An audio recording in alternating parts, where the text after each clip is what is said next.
Hello दोस्तों, आप सभी का स्वागत है हमारे यूट्यूब चैनल सभ्य स्टडी में। तो दोस्तों, आज हम पढ़ाने जा रहे हैं भारतीय संविधान के कुछ 50 इंपॉर्टेंट क्वेश्चंस। अगर आपको मेरी वीडियो अच्छी लगे तो प्लीज़ इसे लाइक शेयर सब्सक्राइब करना ना भूलें।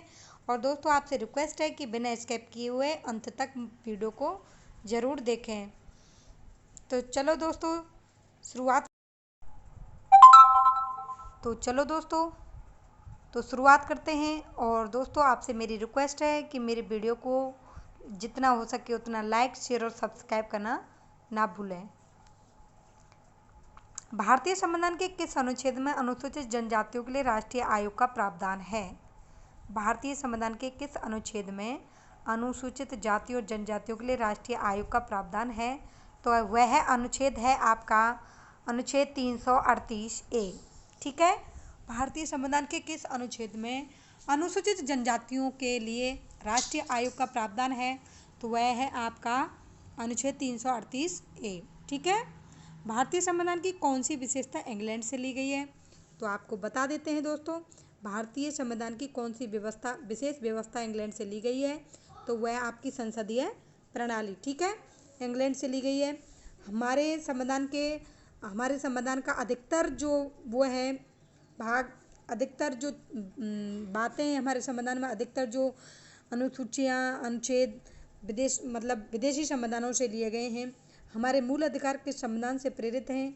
तो ये हमारे अमेरिका से प्रेरित हैं। हमारे मूल अधिकार, हमारे सर्वोच्च न्यायालय, हमारे न्यायिक पुनर्विलोकन की शक्ति, ये सभी अमेरिका से प्रेरित हैं। ठीक है। भारतीय संविधान के विरुद्ध होने का कारण क्या है? तो भारतीय संविधान के विरुद्ध होने का कारण क्या है कि इसमें मैं आपको बता देती हूँ। इसमें भारतीय क्या कहते हैं, इसमें संघ और राज्य दोनों सरकारों का प्रावधान है। इसमें संघ और राज्य दोनों सरकारों का प्रावधान है। ठीक है दोस्तों, देखते हैं ये सही है कि नहीं है। तो इसमें संघ और राज्य दोनों सरकारों का प्रावधान है, बिल्कुल करेक्ट है। भारत का संविधान है, भारत का संविधान है। भारत का संविधान कैसा संविधान है? तो भारत का संविधान जो है, भारत का संविधान कैसा है? भारत का संविधान लिखित और विश्व का सबसे व्यापक संविधान है। भारत का संविधान कैसा है? लिखित और विश्व का सबसे व्यापक संविधान है। ठीक है। तो दोस्तों, देखते हैं ये सही है कि नहीं है। बिल्कुल करेक्ट है। भारत का संविधान कैसा है? लिखित और व्यापक और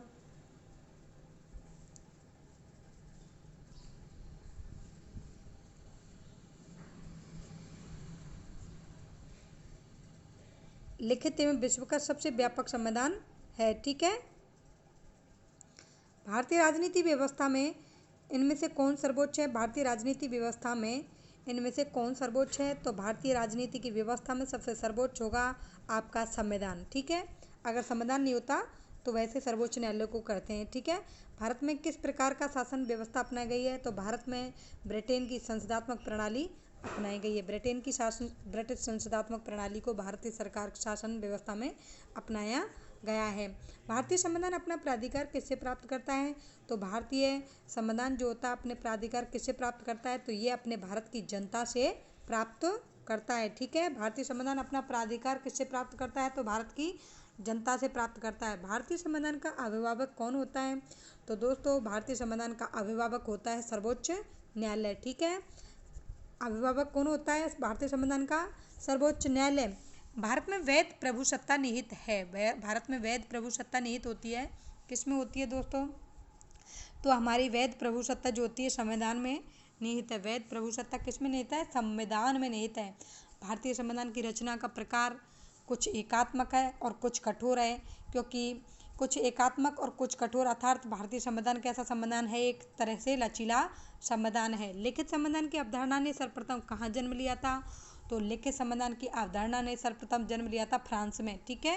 फ्रांस से लिखित संविधान की अवधारणा का सर्वप्रथम जन्म हुआ था।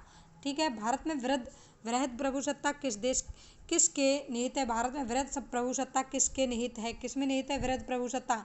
तो आप बता सकते हैं संविधान में निहित है। ये वृहद प्रभुसत्ता किस में निहित है? तो ये आपकी संविधान में।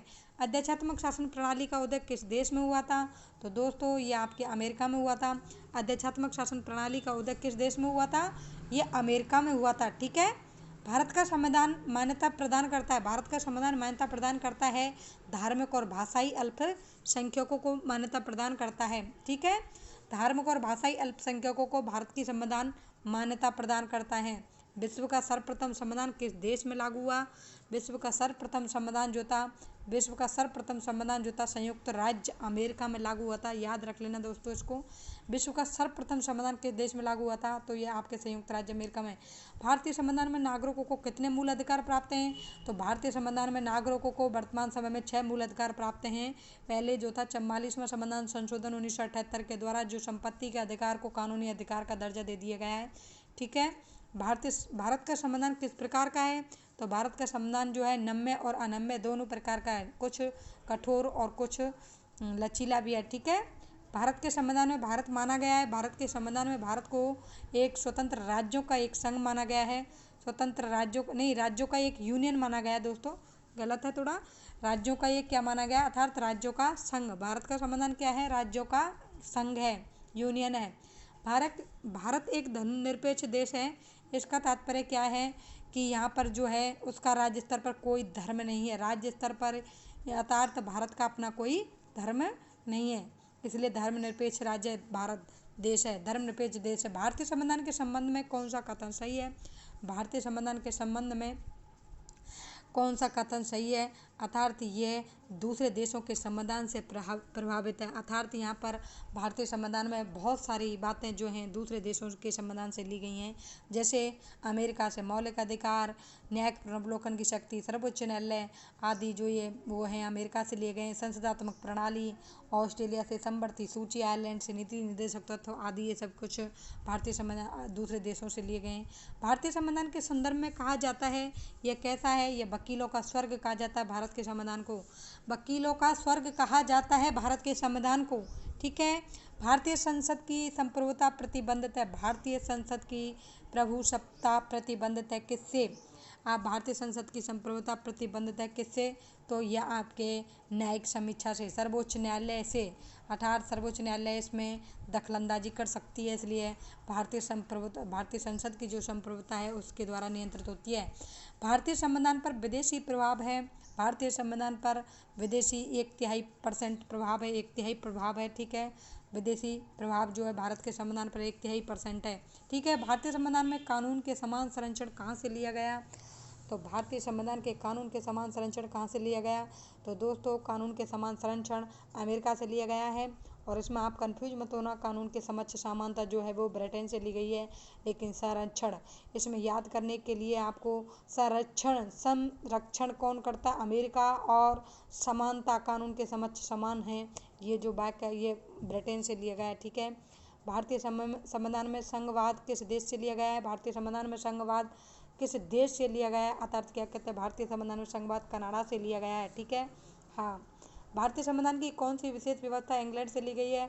तो भारतीय संविधान की जो संसदीय जो प्रणाली है ये इंग्लैंड से ली गई है। संसदीय प्रणाली यानी कार्यपालिका जो होती है व्यवस्थापिका के प्रति उत्तरदायी होती है। ठीक है, तो हमारे मूल अधिकार किस संविधान से प्रेरित हैं?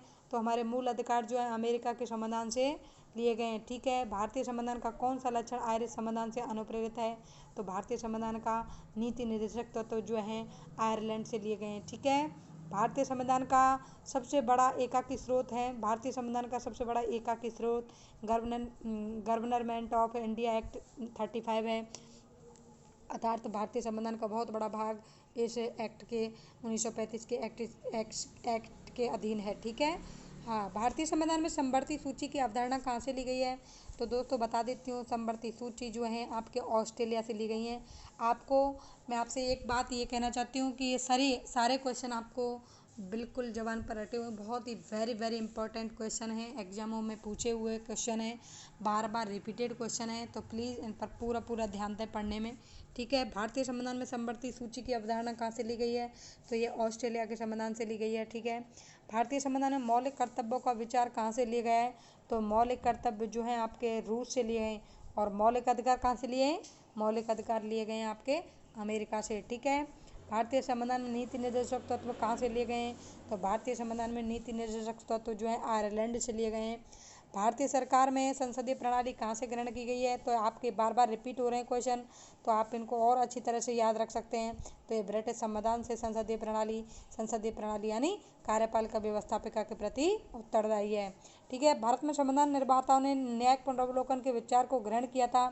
संविधान के निर्माताओं ने न्यायिक पुनरावलोकन के विचार को, ये न्यायिक पुनरावलोकन का जो विचार था, मौलिक अधिकार, सर्वोच्च न्यायालय, ये सभी अमेरिका से लिए गए हैं। ठीक है, भारतीय संविधान में मूल कर्तव्यों को किस देश से लिया गया है? तो भारतीय संविधान में मूल कर्तव्यों को आपके पूर्व सोवियत संघ अर्थात रूस से लिए गए हैं मूल कर्तव्य। राष्ट्रपति के द्वारा राज्यसभा के सदस्यों के नामांकन का नियम किस देश के संविधान से लिया? राष्ट्रपति द्वारा राज्यसभा के सदस्यों के नामांकन का नियम किस देश के संविधान से लिया गया है? तो यह आपके राज्यसभा के सदस्यों का नामांकन भी आयरलैंड से लिया गया है। ठीक है, याद रखना, इम्पोर्टेंट क्वेश्चन है। नीति निर्देशक तत्व और राज्यसभा के सदस्यों का नामांकन अर्थात किस देश के संविधान से लिए गए हैं? तो यह है आयरलैंड के संविधान से लिए गए हैं। ठीक है, भारत में कलेक्टर का पद औपनिवेशिक शासन ने उधार लिया था। भारत में कलेक्टर का पद औपनिवेशिक शासन ने उधार लिया था। किससे लिया था? तो ये आपके इंग्लैंड से लिया था, क्योंकि कलेक्टर के पद का सृजन जो था इंग्लैंड, जो अंग्रेजी शासन था उस समय था। विधि के समक्ष समानता, तो मैंने आपको पहले भी बताया कि विधि के समक्ष संरक्षण अगर आ जाता है तो वो अमेरिका से है, और विधि के समक्ष समानता आ जाए तो ये इंग्लैंड के संविधान से ली गई है। ठीक है, सर्वसत्ता संपन्न संसद की अवधारणा किस देश की देन है? सर्वसत्ता संपन्न संसद की अवधारणा आपके इंग्लैंड की देन है।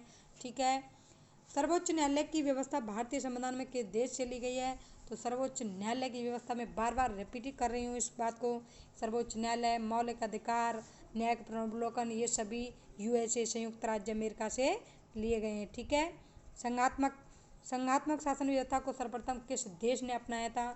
तो संघात्मक व्यवस्था को सर्वप्रथम किस देश ने अपनाया था? तो ये आपके यूएसए ने, अतः क्या कहते हैं, ये आपके इंग्लैंड ने अपनाया था। ठीक है, संघात्मक शासन व्यवस्था को सर्वप्रथम किस देश ने अपनाया था?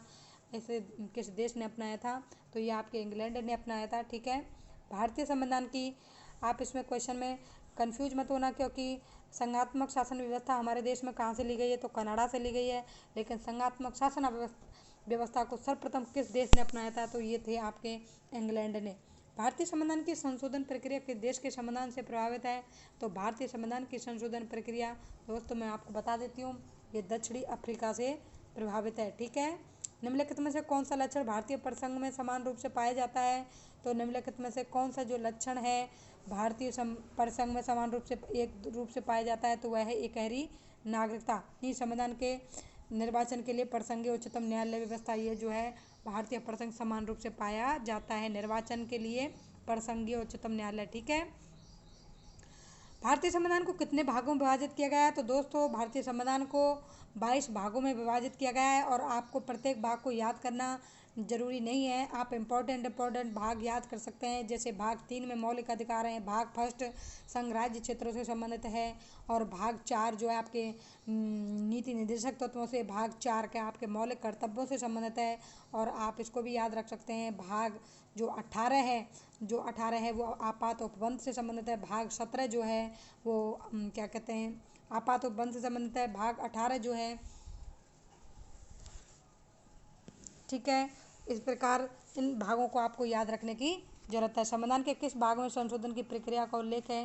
तो संविधान के किस भाग में संशोधन की प्रक्रिया का उल्लेख किया गया है?